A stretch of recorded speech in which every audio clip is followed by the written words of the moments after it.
Please hold, because I want to actually say who he is correctly. I'm just going to take my car around the block one more time. Okay. Who is a Canadian-American No, where'd it go? What happened? You did like a puppy head tilt and then you disappeared. Trying to figure out if it's empathic or it's emphatic. So the next one is emphatic.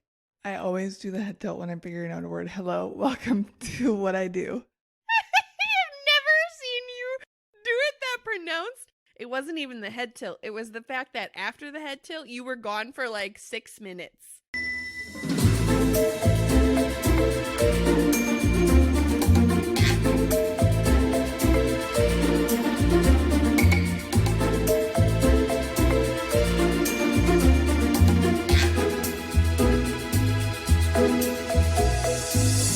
Hey there, beautiful. Hi. How are you? I am flustered, but good. Flustered. Are we getting into it? No, we're not going to get into it. Dear listeners, I am an asshat, and that's all you need to know. Hello. She is absolutely not. She made a human error, and it's absolutely fine. And also, it was supposed to happen this way. The universe intended for it to happen this way, and she just won't accept it. Not an asshat in the slightest. Aside from accepting the role of asshat, my name is Allie. What's your name for our new listeners out there? Hi, I'm Celeste. Optimism Prime, checking in, here to save the day, because Allie is in a mood in this exact second, because there was a moment.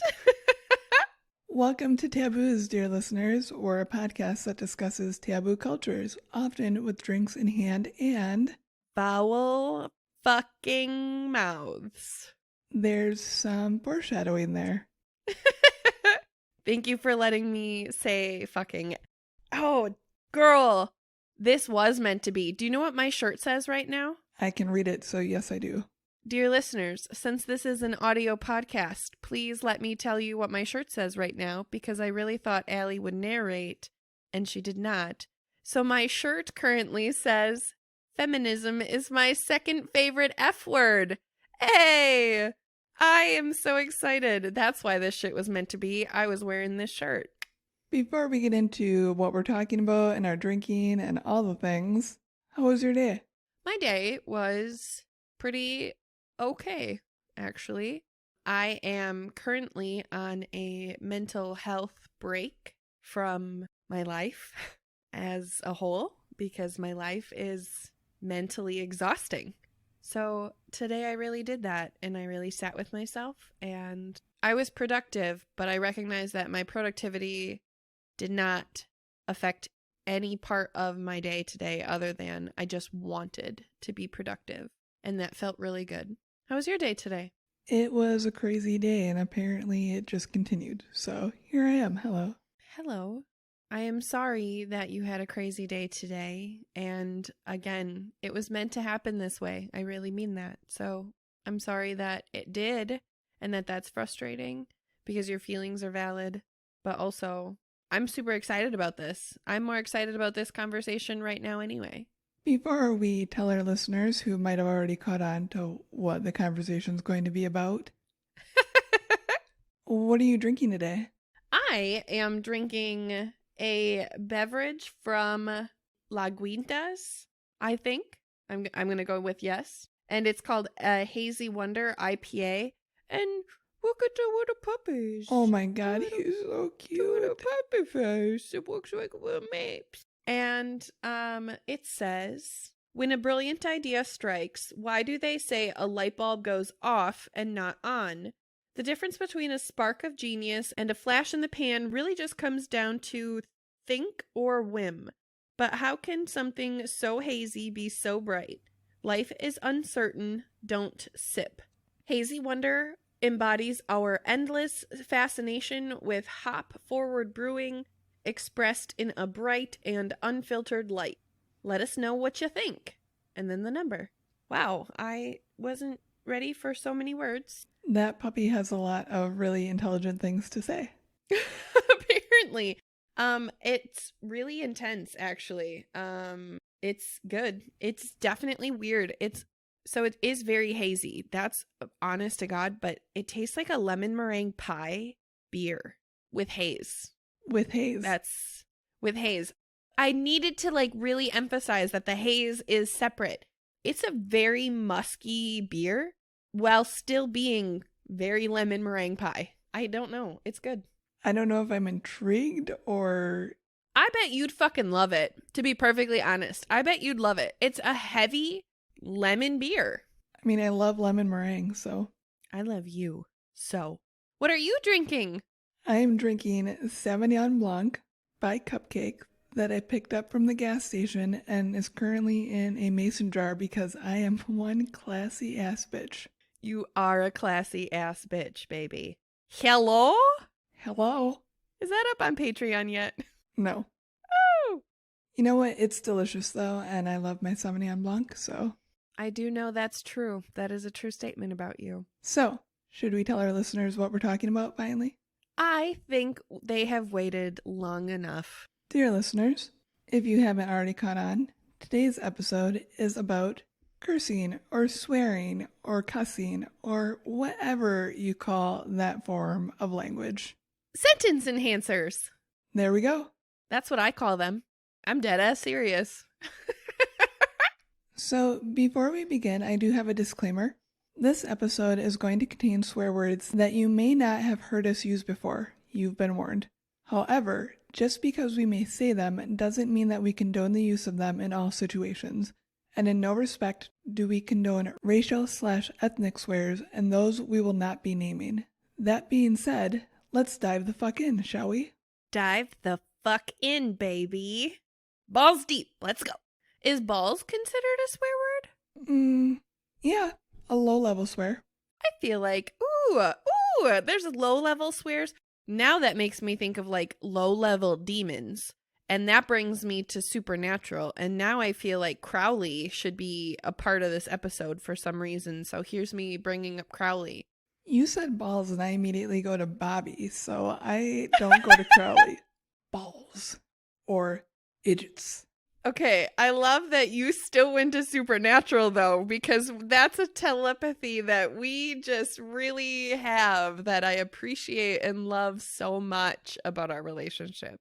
Also, shout out to Jordan from Dad's on NyQuil, who's totally cheering on these supernatural references right now. And Jordan, if you're not, we need to talk, because we're fighting. Yep. So let's start with a definition. Let's. This is from Wikipedia. Profanity is a socially offensive use of language, which may also be called cursing, cussing, or swearing, cuss words, curse words, swear words, bad words, dirty words, or expletives. Accordingly, profanity is a language used that is sometimes deemed impolite, rude, or culturally offensive. It can show a debasement of someone or something, or be considered an expression of strong feelings towards something. Some words may also be used as intensifiers. Sentence enhancers. Exactly. In its older, more literal sense, profanity refers to a lack of respect for things that are held to be sacred, which implies anything inspiring or deserving of reverence, as well as behavior showing similar disrespect or causing religious offense. Jesus Christ? Excuse me? Mm-hmm. I think that swear words are sacred as fuck to me. I love swear words. I literally don't know how to have a meaningful sentence that I'm passionate about without fucking swear words. That's real. I don't feel like I convey my point. I recognize that in you. So, curse words are fucking sacred in my world, and I don't really appreciate the disrespect of anybody who thinks that swear words are disrespectful. They certainly can be, but you know what else can be disrespectful? Not putting away your grocery cart when you're done grocery shopping. And yet that shit still happens all the time. True, those people are chaotic neutral. That's a D&D reference.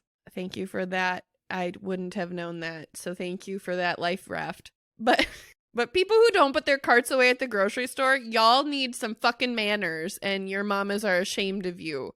Let's talk about some fucking swear words, please. So this continues. The term profane originates from classical Latin profanus, literally before the temple or outside the temple.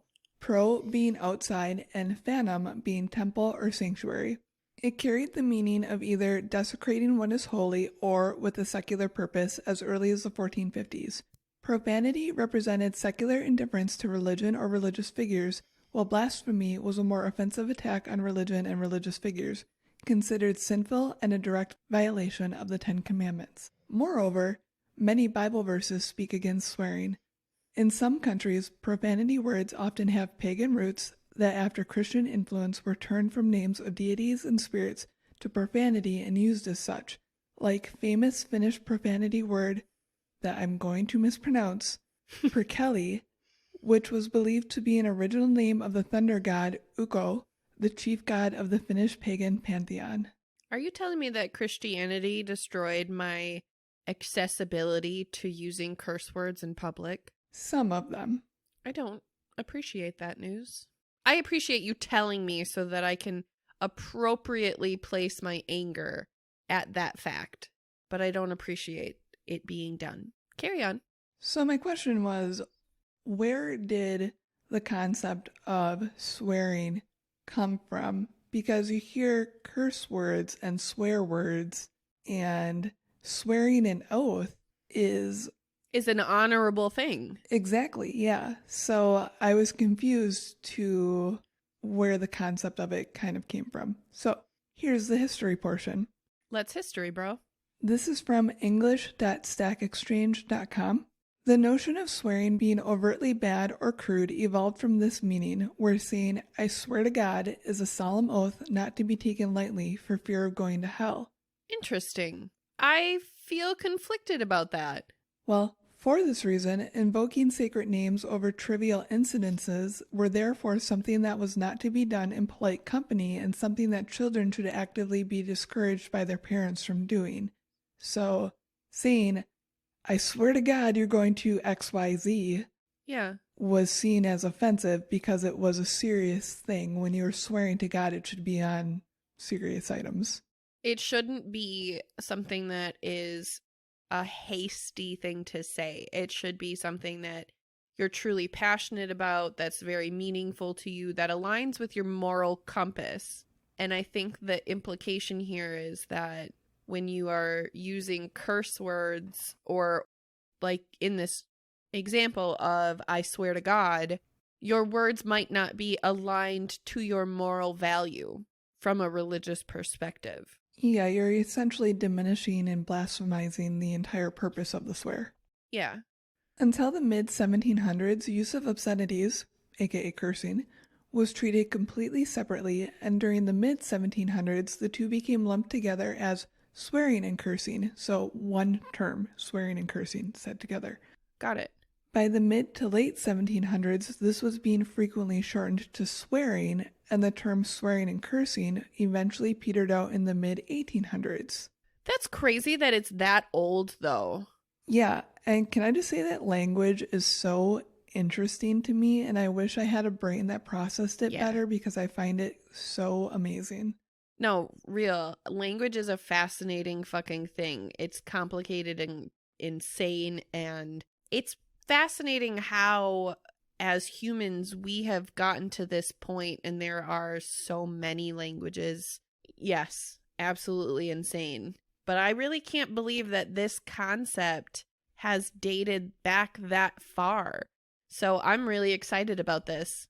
Because you love swearing, or why?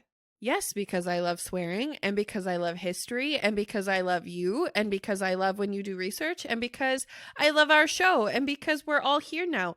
What do you want from me? I'm wearing my favorite fucking shirt. Moving on. The word swear word is an American English colloquialism from roughly 1883. Side note, remember that episode where I could not say colloquialism and we just cut it from the entire episode? I do remember that, and I was very impressed when you said it this time because you said it like you knew that word. It's because I didn't look at it while reading it because it's spelt completely fucked. You are not wrong. In modern English, swear, meaning to promise, has become increasingly uncommon except perhaps in legal contexts and particularly in American English. And consequently, I swear to God, meaning a solemn promise to God, would be a very archaic interpretation. The meaning of I swear to God nowadays is pretty much exclusively used as an expletive. That's really interesting. I actually do say I swear all the time. I really do say that often to people. Like when I'm promising something, I swear to you I will do this, or I swear to you I'm telling the truth. Like I do that. So I think it's interesting that you're saying this article indicated that it's more often used in a legal context only. You know, maybe that's not interesting. Hello, I have a legal brain. That shouldn't be news to me. That was a fun journey I just took myself on. I'm back now. I saw you go in that circle, that little car. Beep beep. I was over here like, hey neighbor. You're like, I'm just going to wait for her to get back to the driveway. So this next part was crazy interesting to me. You're crazy interesting to me. I'm just moving past that comment. Beep beep. This is from Steven Pinker, who is a Canadian-American cognitive psychologist, linguist, and popular science author.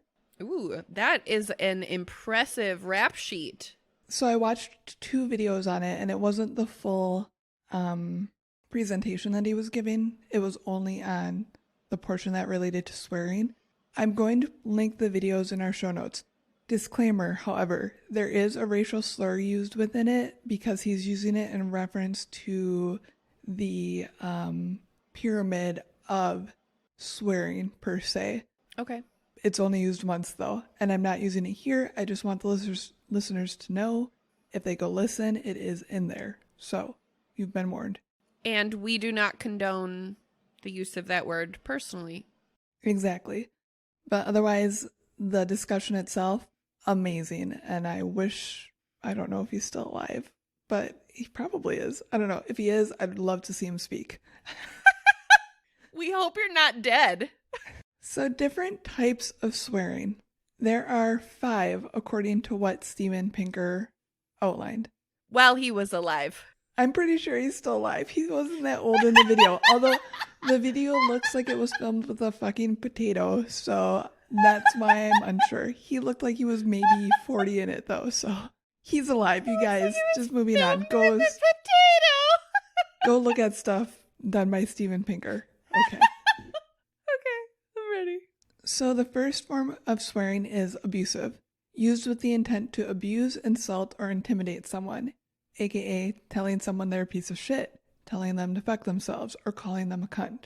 The second type is, oh god, I'm totally going to say this word wrong, dysphemistic. Dysphemisms are the opposite of euphemisms. They make the user think of the uncomfortable thing as opposed to avoiding it. So for instance, will you pick up your dog's shit? Or, while I was at work, you were fucking our neighbor. So directing the person to the item versus a euphemism using something to direct the thought away from the unpleasant item.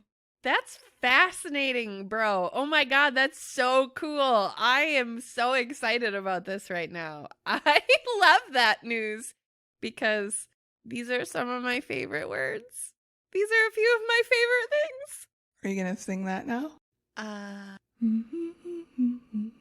know. What are the words though? Raindrops on roses and whiskers on kittens. That's all I got right now. I always remembered the line about kittens. The third one is idiomatic. Most likely the most common use of swearing.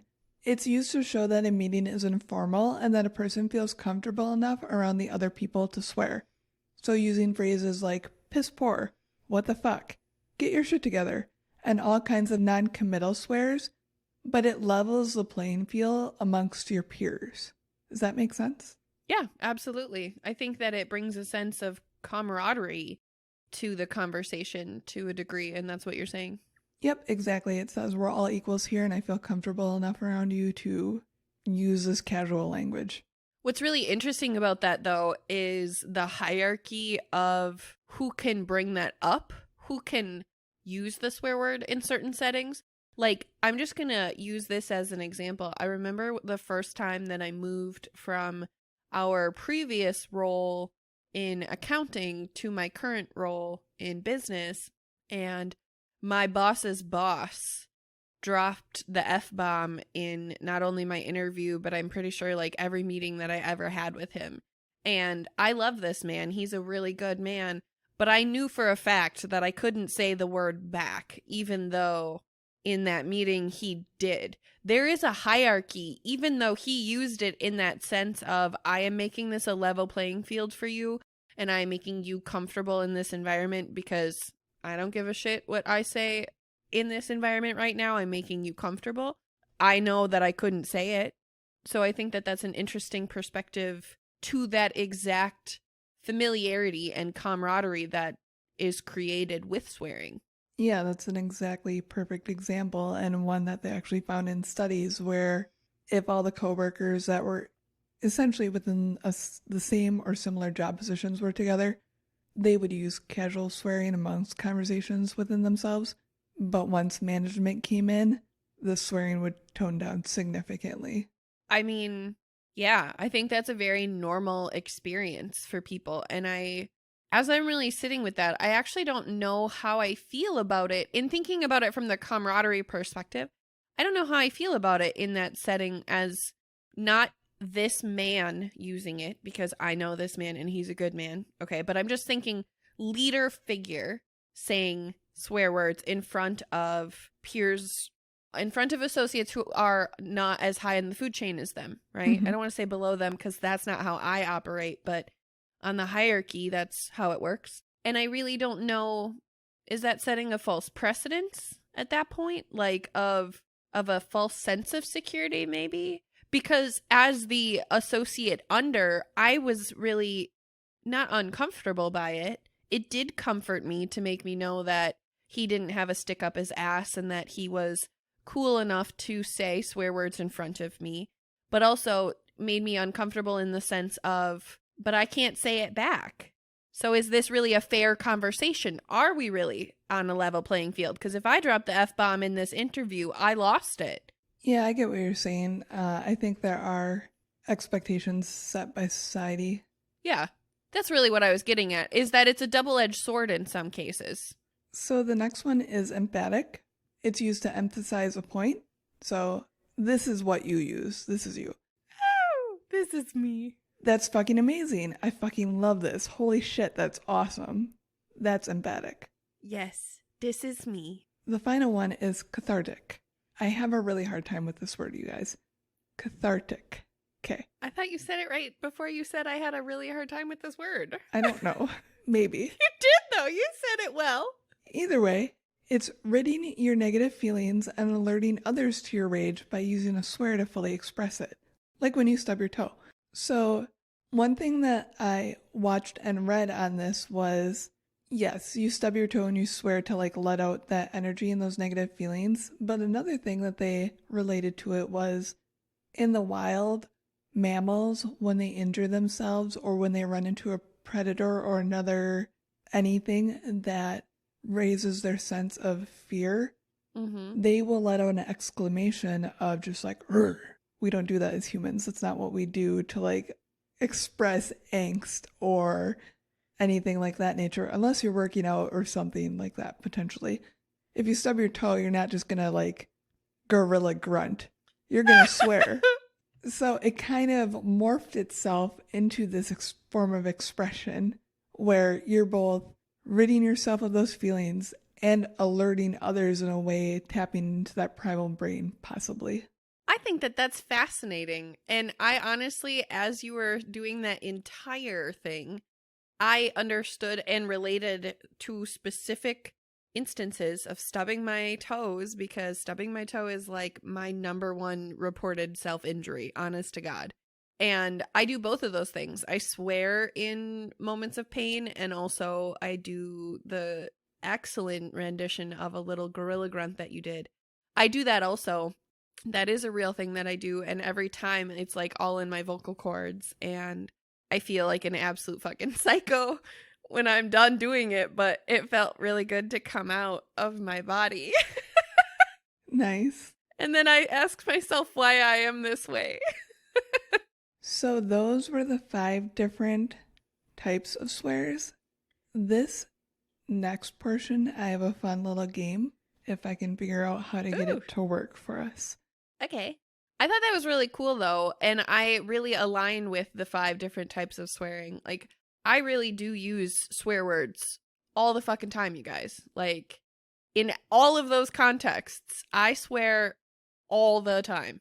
But I really appreciated recognizing the different types of use by name because I didn't realize that they had different types of names. Yeah, I never thought about the different ways swearing is broken down either until this research. And I think it's important to note too that swearing takes on different forms in other cultures. So for instance, there's a lot of insults in Japan that are related to like losing face or looking like a fool. It's a status thing. Whereas being called a fool in our society, it's like, oh, okay, big deal. But in Japan, it's seen as a big deal. Or in highly religious societies, damn or Jesus Christ are considered still very profane swears. Or even just the word hell. Like, Mhm. that's a very offensive word in a lot of households because that is the worst place you could possibly go. Yep. I think that's the DMV, but tomato, tomato.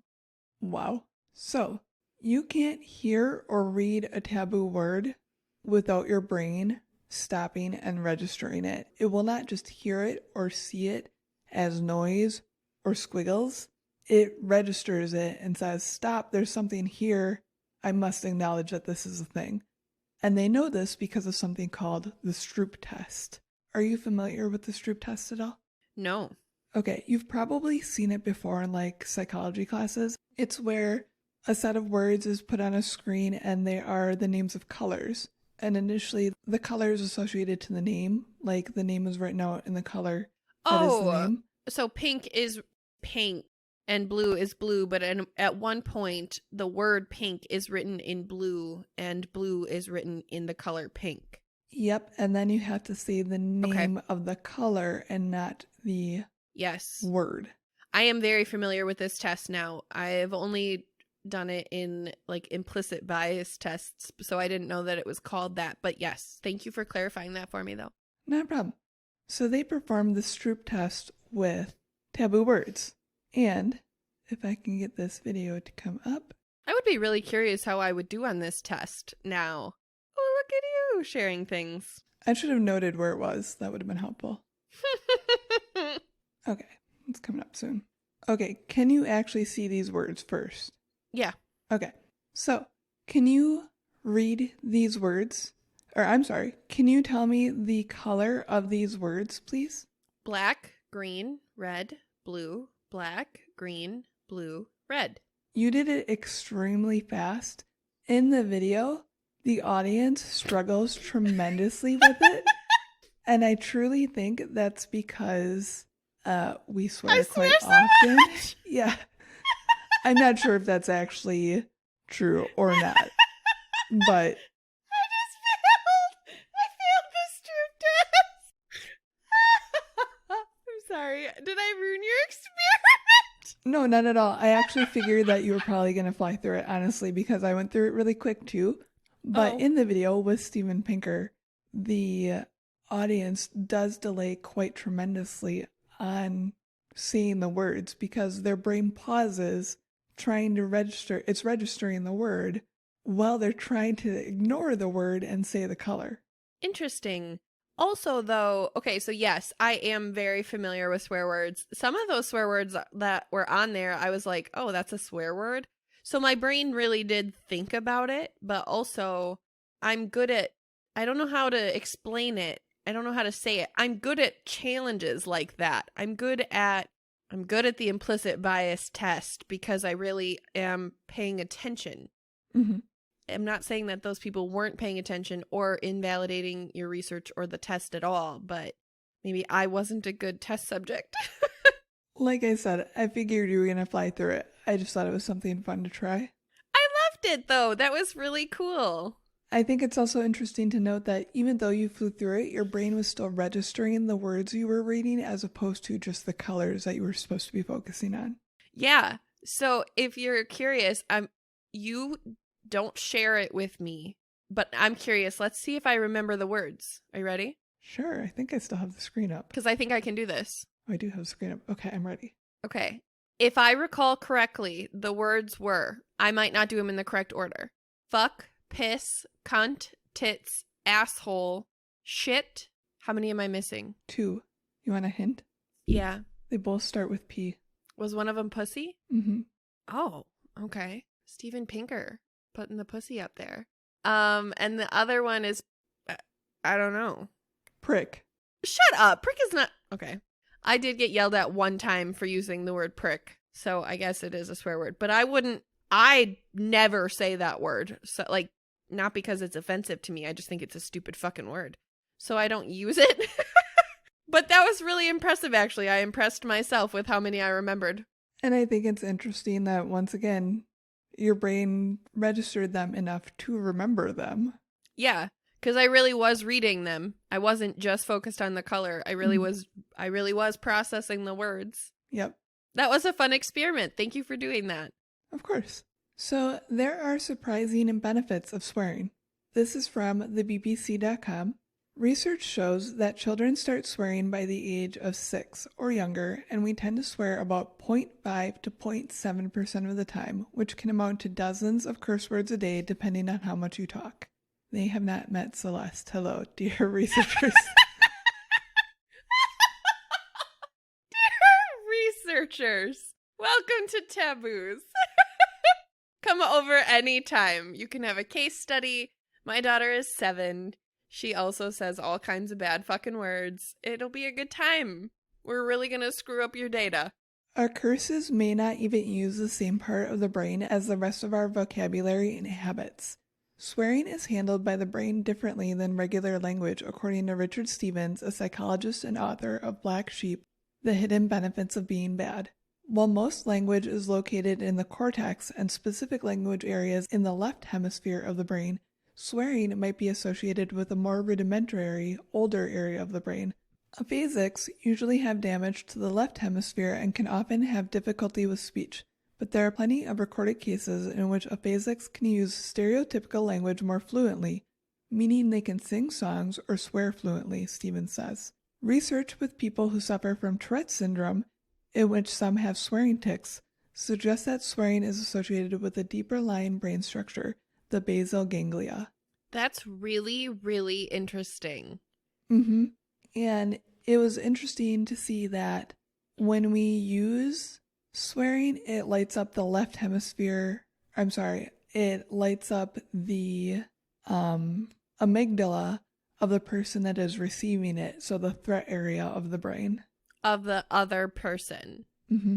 I absolutely recognize that to be true. It can also be used for more effective communication. The most obvious advantage of swearing is to communicate effectively. By swearing, we not only communicate the meaning of a sentence, but also our emotional response to the meaning, our emotional reaction to something. It allows us to express anger, disgust, or pain, or to indicate to someone that they need to back off without having to resort to physical violence. Studies have shown that swearing can increase the effectiveness and persuasiveness of a message, especially when it is seen as a positive surprise. I was actually going to say that I really absolutely align swearing to an exciting thing too. Mm-hmm. And also, I mean, because you had mentioned specifically like negative connotations, but swearing has all kinds of positive connotations in terms of excitement, in terms of sexual arousal, in terms of surprise. Like, there are really positive fucking experiences that can come from swearing too. So I really appreciate that we can have this conversation and bridge that gap to hopefully help educate people on the validity of swear words in their entirety. Yeah, definitely. And that ties into the expressing our emotional response to something. Like, that can be positive or negative in whatever manner we're trying to express it, obviously. Yeah. I also really loved that this is a form of effective communication and that was specifically called out, because as my little humble thing, I really recognize I am a very effective communicator, but more often than not, people don't believe that I'm an effective communicator because I swear so often. And I really appreciated hearing that the two are not mutually exclusive. In fact, people who are swearing are being more effective, because that's truly my goal. Mm-hmm. In a series of studies, Stevens and his colleagues illustrated how swearing can increase tolerance to pain. Students who repeated a curse word were able to keep their hand in a bucket of ice water longer than those who uttered a neutral word. As well as pain tolerance change, participants also showed an increase in heart rate. When you swear, your heart rate goes up even more, which suggests an emotional response to the swearing itself. This response is the stress fight or flight response, and it works as an analgesic. So in that research that they conducted where they had students stick their hand in a bucket of ice water, the students that stuck their hands in a bucket of ice water and swore throughout actually doubled the time that they could withhold having their hand in the ice water than those that did not curse. Interesting. There's also solidarity from swearing. Research suggests that the amount of potential benefit you get from swearing depends on how taboo the curse word is to you, which likely depends on how often you were punished for using them as a child. A study published in 2013 found that people who were punished for swearing more frequently as children had a higher skin conductance response, a measure of physiological arousal, when they first read a list of swear words out loud in a lab as an adult. So, physical arousal to swear words is more common in people who were essentially repressed from using swear words. I think that is a true and very common philosophy about all things that are repressed. We just talked about that in our nipples episode. True. That very much makes sense to me. And actually, I didn't intentionally do it, but that's a philosophy that I implemented in my parenting. Like, Tiny can say swear words as long as they're appropriate and we're in the appropriate context and setting, but I don't set a precedent that I can swear and she can't. Mm-hmm. She chooses not to. She chooses to say F word or S word when I say fuck or shit. Like, she chooses to correct me because that's who she is. But if she chose to say shit because she fell off her bike, she's allowed to do that. I'm not going to say no to that. Mm-hmm. Recent research has also largely debunked the assumption that swearing is necessarily a function of low class or lack of education and language fluency. That's absolutely not fucking true. Shout out to every doctor I know with a foul fucking mouth. Yep. Timothy J. and his colleagues found that the tendency to swear correlated with verbal fluency more generally and was not a result of having a deficient vocabulary. And as Stevens discusses in Black Sheep, research from the University of Lancaster published in 2004 shows that though swearing reduces with increasing social class, the upper middle class swears significantly more than the lower middle class, suggesting that at some point on the social ladder, people don't care about the effects. I think that is a very, very obvious thing because there is that gap on the social ladder where at some point the amount of money you have means that you can do whatever the fuck you want. That's a real thing. I think that it feels really obvious that it's present in language as well, i.e. swear words in public spaces or whatever. I think that's really interesting, and thank you so much for sharing that because my brain really enjoyed learning that. Yeah, it definitely makes a ton of sense that at some point it just becomes commonality and is non-offensive because money makes things not matter, so... Like, I'm confident that Donald Trump has erased millions of swear words from all of his angry tweets. I'm sure that they were far more profane than they were by the time that they were released. I'm confident that's real. I'm confident that Donald Trump says all kinds of foul fucking words. Because he says all kinds of foul fucking words that are not curse words. There's no punishment for the words that are being said. This isn't me attacking Donald Trump specifically, but shout out. Yeah, I agree 100%. I also think that it's interesting that swearing is associated to an uneducated perspective because I really think about the number of contexts that the word fuck has. When I say fuck, that can mean like 25 different things because it can be used in 25 different ways, and that is real. And each one is entirely applicable in its meaning. Do you know how smart a human brain has to be to know one word that has 25 applications. Mm-hmm. And to use them effectively, because there are people who wouldn't know. And that's not me saying that I'm smarter than other people. This isn't that. I am just saying in the context of if you use swear words, you're uneducated. That's not fucking true at all. It really truly depends on the placement and the validity and the intonation of your voice. And it's all part of effective communication, like you said. The placement itself, the syntax itself is all important. It all plays a role in being an effective communicator. So I think that if you swear, it actually is the opposite. And isn't that even a thing that people say, the smarter you are, the more often you swear? Isn't that like a wives' tale or some shit? I didn't come across anything research-wise like that, but I have something at the end kind of like that. Oh, okay. Well, I'll wait. So that's actually all I had for direct research. I thought what could be fun, though, are some non-American swears that I am just going to absolutely butcher some of these. So apologies to everybody. I'm so excited. So these first couple ones are from the British. Good day, governor. Twat. Ooh, I love twat. Twat is translated to pussy, so you can imagine how this word can be colorfully used in so many different situations. Side note, sorry, these are from RightBap and MatadorNetwork.com. I use twat waffle a lot. Same here. It's just a fun word. I love twat waffle. The next one is wanker. Ooh. It's such a wanka. Ooh, did I go Australian? I don't know how to do a British accent. I'm lost. Sorry, guys. I don't care. You did an accent and I was here for it. Yeah, that's real. I don't hear wanker as often, but my stepdad likes to say wanking motion in response to things that he finds funny. So that's my correlation there.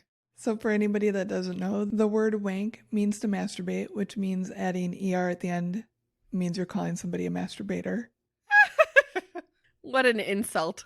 You're such a masturbator, Allie. And one of my favorites for calling people morons is taking the piss. I've never heard that one. So if someone from your team is being unproductive or downright silly, you can say, "Are you taking the piss?" Oh, why?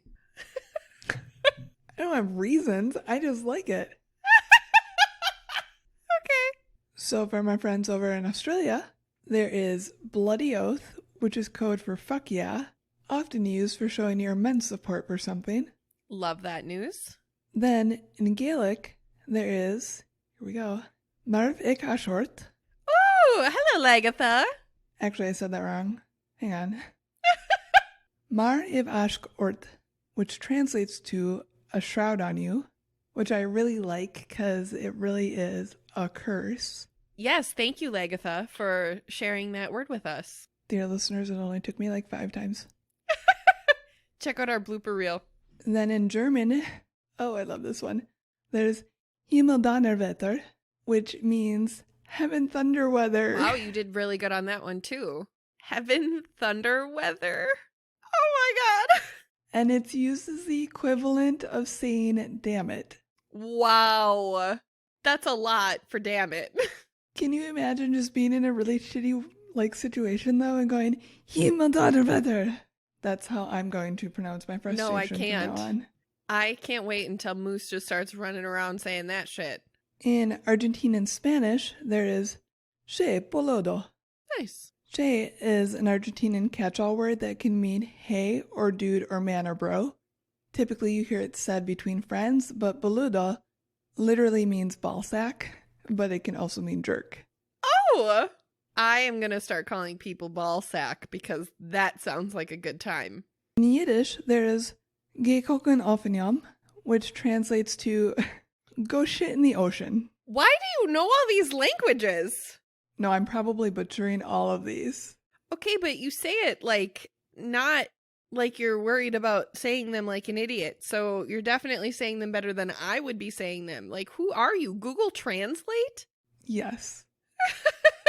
Is that part of your Google Air functionality? Absolutely. But going back to the fact that this means go shit in the ocean. Please don't, though. Please don't shit in the ocean. That sounds like a pleasant experience. Ew. This next one is Greek, and it's Namoklesis Turxidia. Give me a word. Any word. And I will tell you the meaning of that word is Greek. Shout out to Tiny's favorite movie. What movie is that? My Big Fat Greek Wedding. What is wrong with you? I've never seen it. Shut your mouth. Oh my God. I am offended. What is the meaning of this word? Because now I'm going to use it against you. The direct translation is fart on my balls. That to you for not seeing My Big Fat Greek Wedding. I'm so mad at you right now. I can't believe it. It's essentially to say that you are powerless and ineffective. At watching incredible movies. Yes, that is you right now. I'm saying that as a true statement. Okay. It's a chick flick, I'm not going to lie. This next one is in Hindu, and it is Ulakapata, which translates to son of an owl, in a culture where owls are considered lazy and stupid. Oh, that hurts my heart for owls. Owls are not intelligent animals, no matter what the mystical world would like us to think. Like, sorry, Harry Potter. And fucking Winnie the Pooh. Winnie the Pooh is really who exacerbated that owls are geniuses, I think. Well, I would point to the tales of, is it like King Arthur that has the owl? Archimedes? What is that owl's name? Totally failing at this. Anyway, moving on. You know a lot about owls, babe. Yep. Not that much. Nicely done. That was my owl contribution.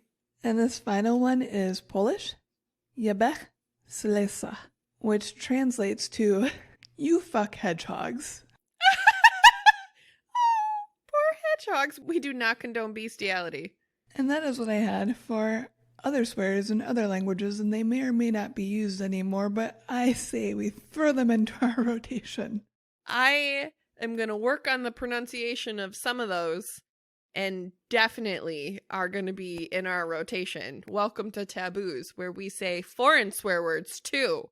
So that's really what I had for like the research portion, but one question that I had for you that I thought was interesting that you have brought up throughout this was, one thing that society differentiates in swearing, in my opinion, is when it's at somebody versus when it's used as an exclamation of something. Mm-hmm. I kind of align with that, honestly, except for in very specific situations, swearing directed at somebody generally is in a heated moment and regretted later on, in my opinion, typically. Unless the person truly deserves it. You know what I mean? No. Yes, but no. Because I guess I'm struggling. I'm struggling because I use them as exclamation more often than not, but because of the delivery and how loud I get and when I'm angry, even though they are an exclamation, they can still be interpreted as the other kind, as a direct swear word. I don't always think the interpretation of the swear word in its context is present just because things are heated. Does that make sense? Did I say that okay? Yeah, I think what I mean though is I don't call someone an asshole or a dick or a bitch unless I mean it, and that's only in one, like, I almost never would say that to somebody's face. That's not something that I do. I almost never swear at somebody, honestly. When I swear, it is exclamations of excitement or anger. It's never used as a salt on the wound. It's not as an enhancement on an insult. Is that what you're saying? Yeah, noun isn't the word I'm looking for, but you know what I mean. I don't use it in abusive manners. Okay, thank you. I was not going there, and I did not understand that was the context that you were questioning. So yes, I agree with you. I don't use it in abusive manners either. There would be no point in that for me because I just don't speak to people like that. That I do think is an unintelligent response. Mm-hmm. That is why I would not speak to somebody like that. Not only because it's disrespectful, but I wouldn't use the words that I use in my everyday vocabulary like that because that's an uneducated response. It's so easy to just call someone a fucking bitch and walk away. Like, okay, cool. Yeah, I am a fucking bitch. And what was your point? Like, that doesn't do anything for me. If I'm really going to make a mark, I'm not going to do it like that. But I do recognize that there are people who do speak like that and who are very aggressive in speaking like that. And that's their primary form of making a mark on people. And that's really gross. Yeah. And in doing this research, I came to realize that when I swear, it is truly when I'm excited, whether that's in frustration or happiness. I really don't swear as much as I thought I did, honestly. I would agree with you on the excitement relatability. That's absolutely my position on it as well. I feel like you swear a healthy amount, but you definitely don't swear as much as I do. Mm-hmm. And I think that's okay.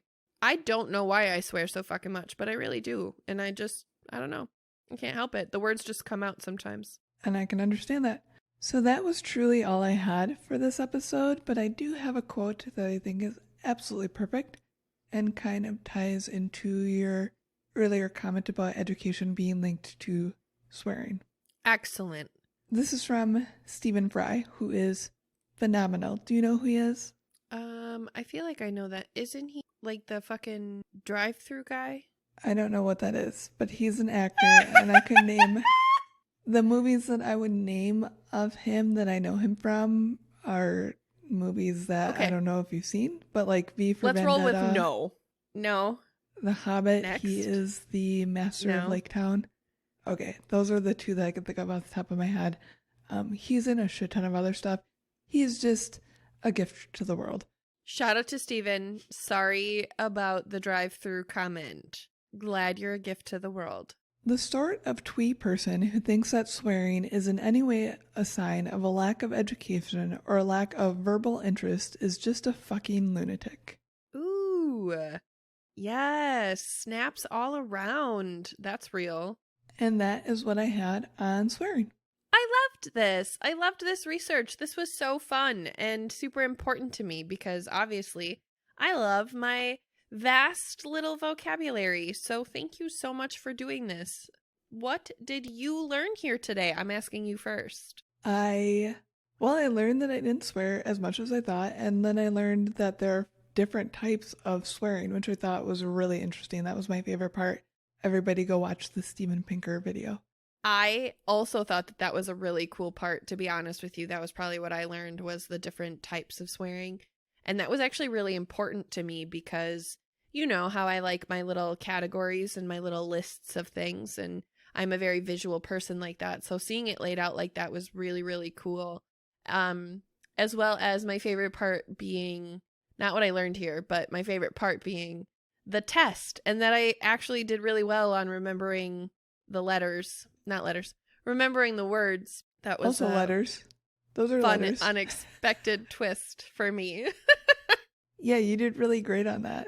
Thank you. That's my absolutely useless fucking superpower. I mean, who knows what it could come in handy for someday. But Nothing. I remember those words. But I remember those words. Well, as you already answered what you learned here today, I would appreciate if you could inform our guests of our guests. Wow. Hello, guests. Be our guest, be our guest, put our service to the test. Tie your napkin round your neck, Sherry, and we'll provide the rest. Soup de jour, hot hors d'oeuvres, why we only live to serve. Try the gray stuff. It's delicious. Don't believe me?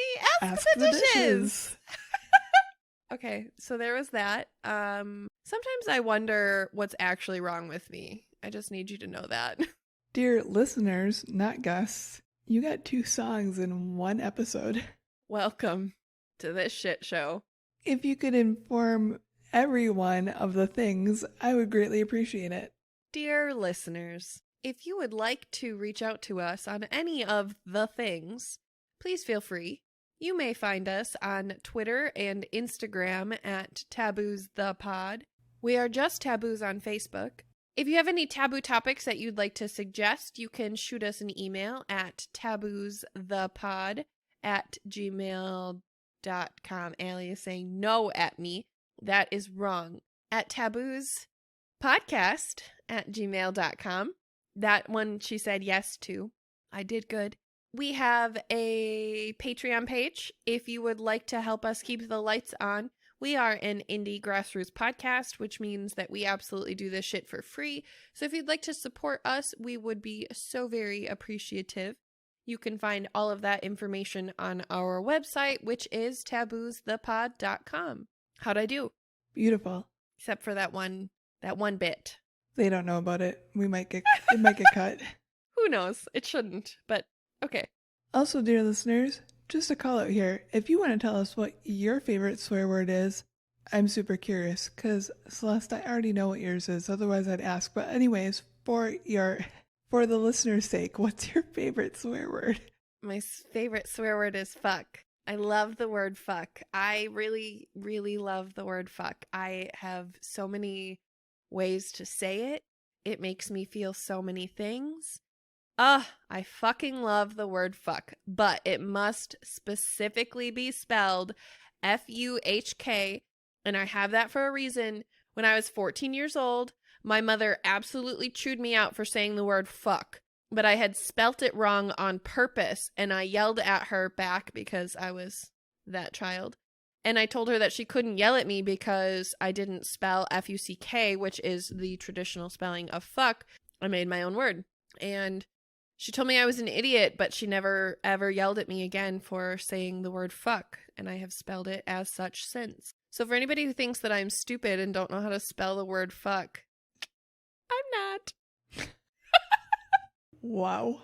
Also because that's how I say it. I phonetically say the H. I know we've had this conversation before. I really do. When I say fuck, I really am saying F-U-H-K. There's a different pronunciation. I don't even say F-U-C-K, like, in pronouncing the word, because that's not how I do things. What's your favorite swear word?